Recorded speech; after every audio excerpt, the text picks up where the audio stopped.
Hi,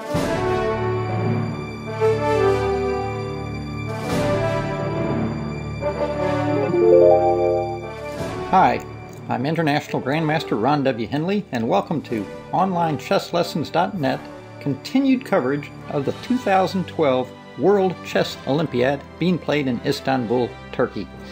Today, the U.S. team faced FYROM. Had to actually look that up, and it turns out that that is the former Republic of Macedonia, or to some of us old-timers, we remember when it was called Yugoslavia. And today, they also made the very strategic decision to sit out superstar Hikaru Nakamura. Now, presumably Hikaru is preparing for possible big battles ahead against other board ones, such as Aronian, Kramnik, or Radjabov. So meanwhile, Gata Kamsky, former world chess champion challenger, played a 1996 match with Anatoly Karpov, moved up to board 1. And in the end, the U.S. managed to win 3-1. All 4 games went to endgames. In fact, 3 games went to rook endings. And so what we will do is we will look at 2 of these decisive rook endings that proved to be the margin of victory. Now I know what you're saying. We want openings. We want openings. But think of it as studying the endgame like taking your vitamins or eating your salad. It can't be dessert all the time. Every now and then you have to have some vitamins. So let's take a look. Also, at the highest levels, sometimes the margin of victory is very small, and it's only in the endgame where you're able to finally outplay your opponent. And that's pretty much what happens in the game with GM Vladimir Georgiev versus our number 1 for today, Gata Kamsky. Let's take a look. After 50 moves already, you can see material's equal. At the highest level, sometimes games are very close, and in fact, white threatens queen to h7 check, harassing the black king. Gata plays queen h5. Realizes if he can exchange queens, his outside passed a-pawn may offer him some chances. White goes ahead and exchanges queens, and then activates his rook with check. King drops back, and we can see the passed pawn is ready to motor. Bishop moves. Pawn heads up. Rook behind the passed pawn. So far, so good by white. And Gata drops back with his bishop to defend the pawn. Now here, the correct plan for black is that he should play king to g2. Then he should play g4, king g3, start getting his own passed pawn on the king side, and the game would probably end in a draw.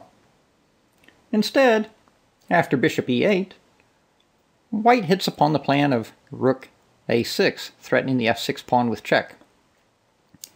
Gata moves his king up to defend that, and now white feels that since rook endings are the most drawish, okay, after queen endings, that he will play bishop to c6 and exchange the bishops.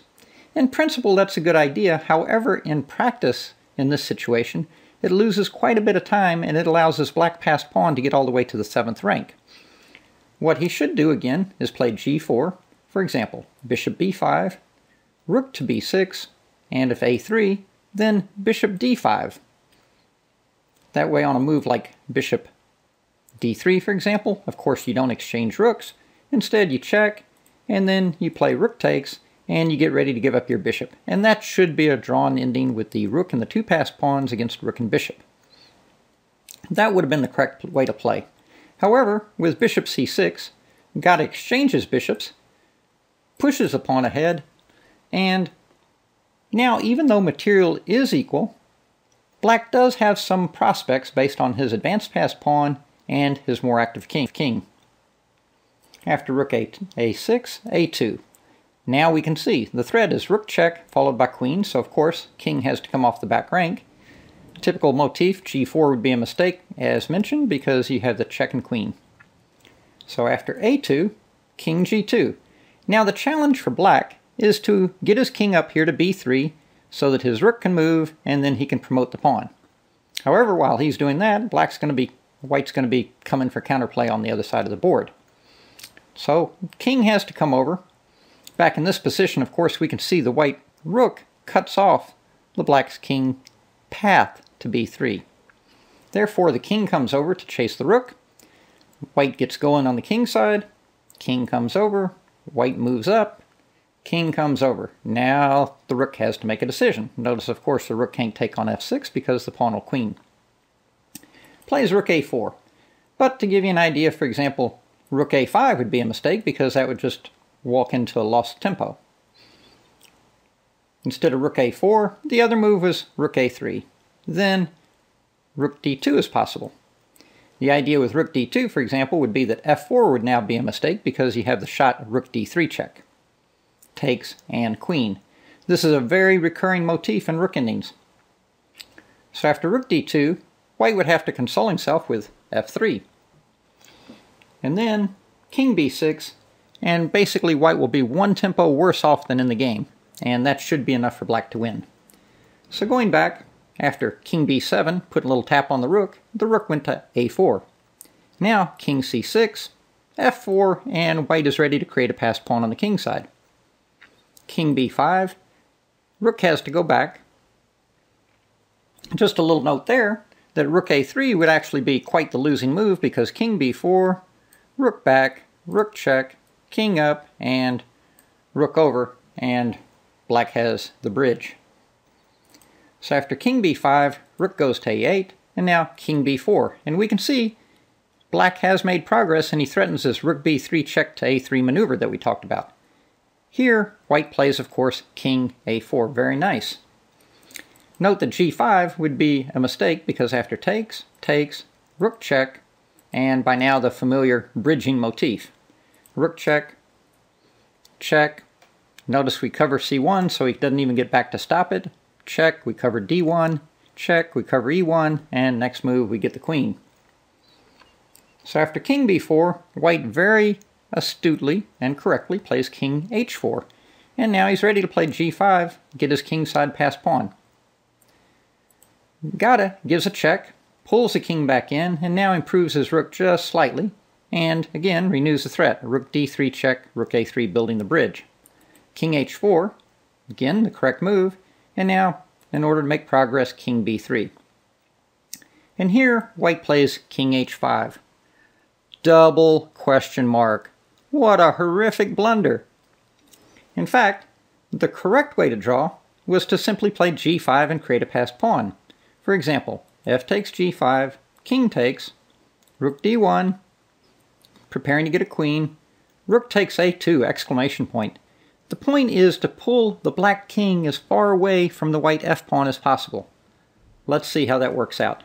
King takes, pawn up, king back, pawn up, king back, pawn up, threatening to queen, rook behind the pawn, king back, king up, and we can see the black king is basically 2 moves too late, and the game should end in a draw. That should have been the theoretical finish to the game, but you play these endgames, you try to give your opponents as many chances to go wrong, and you'd be surprised. Sometimes they find a way, and that's what happened here. So with king h5, he now plays rook d4, exclamation point. The winning move is Gata threatens rook takes f4, and also threatens the by now familiar bridge technique with rook a4. So, if g5, simply rook a4. Rook takes, and queens should be enough to win. So after rook d4, white gives up the rook, but now king takes. White saves his f-pawn. Note that if f5, you simply take and check, play rook g5, king g7, f5, and on the double attack, you just hit him with rook takes g6, king g6, f4, and it's off to the races. So going back after the winning move rook d4, white played rook takes a2, king takes, and played f5. But now, compared to the variation we saw earlier, we see the black king is able to get back in plenty of time. After king c4, f6, rook d8, king g6, king d5, white, in fact, resigned. After f7, simply king e6, king g7, and rook d7, pin and win. Excellent achievement, very important win by Gata Kamsky. We saw how Gata won an endgame with equal material. In the second game on board 2, Grandmaster Alexander Onashuk, who recently became coach for the University of Texas Tech college team, has a solid pawn advantage. For him, it's a matter of converting. First thing he does is he exchanges queens. By exchanging queens, with queen takes b6, the extra pawn increases proportionally in value. White now, before the exchange of queens, the material advantage was 24.5 to 25.5, or about 4%, 24.5 to 23.5, if you count up what both sides have. After the exchange of queens, it's about 15 to 14, proportionally about 7%. Notice that rook takes allows d6, rook d7, rook c7, and rook b7 loses immediately to takes, takes, and in. And after rook c7 takes, rook c6, rook d7 check, king h6, f4, rook c3, king f2, and black is in bad way here. So after queen b6, pawn takes on b6, leaving the pawn blockaded. But now comes rook c6.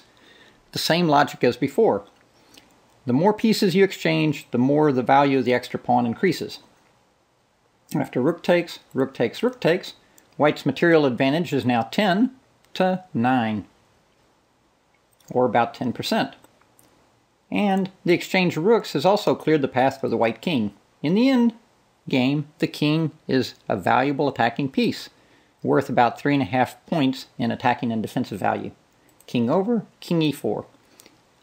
Also, role change plays a very important part in endgames. Notice the king takes over defending the pawn, thus freeing up the rook for active duty elsewhere. So after rook d7, interesting move, rook a3.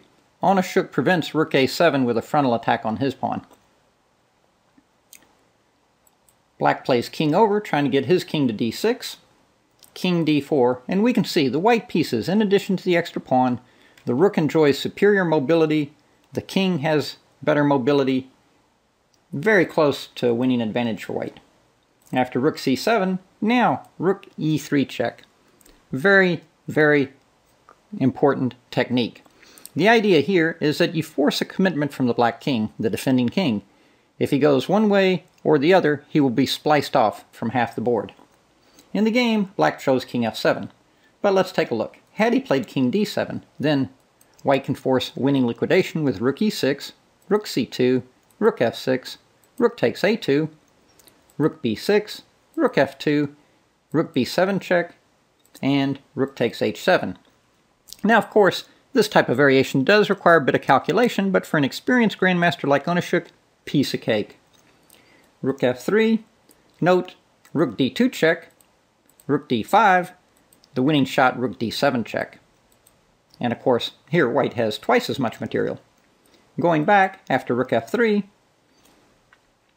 g4, save the pawn, rook check, and notice again the rook cuts you off, but you can liquidate to a winning endgame, which again, every good Russian schoolboy knows that this is a winning rook and pawn endgame. The rook, the pawn, the black king being cut off. If this black king were back on f7, black would have good chances, and probably it's a theoretical draw. But with the king cut off, this type of endgame is well known to be completely winning. Okay? Basic winning technique. So let's go back. Rook e3 check. Black decided to play king to f7, but now notice how the rook cuts the e-file and cuts the chessboard in half. d6. Gotta use it. Rook c2. And now rook e7 check. Very nice, forcing the king back. Notice that if king d5, rook c5 check, black has to go back. Okay, so rook e7 check, king f8, and now king d5. White correctly assesses that having his king supporting his passed pawn is going to be more important than these two silly pawns on f2 and h2.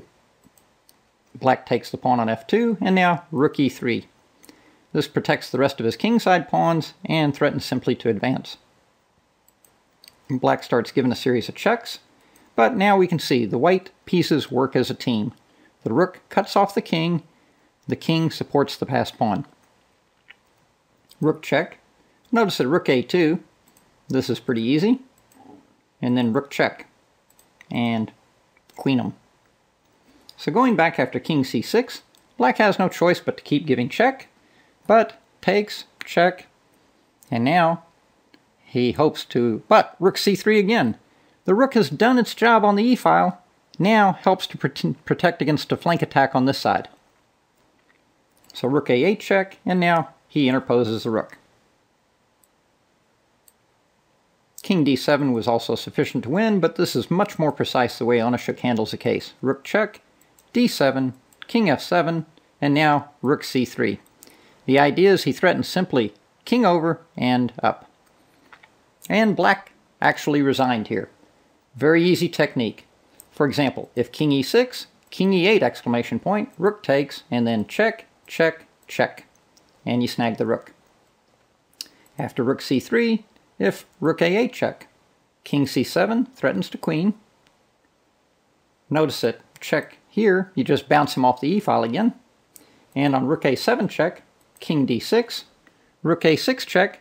With your king so far advanced, you can offer the exchange of rooks. And on rook down, rook back, check, check, and dual threat to take the rook and queen. Superb technique by Alexander Onashuk, which explains why Karpov was very happy to have him as one of our seconds at the 1997 World Chess Championship match in Vienna with Viswanathan Anand. Very strong player, Onashuk, demonstrating superb technique. Congrats to Team USA for a resounding 3-1 victory, catapults them up near the very top of the standings in the 2012 World Chess Olympiad. Again, Ron W. Henley with OnlineChessLessons.net. Thank you for joining us.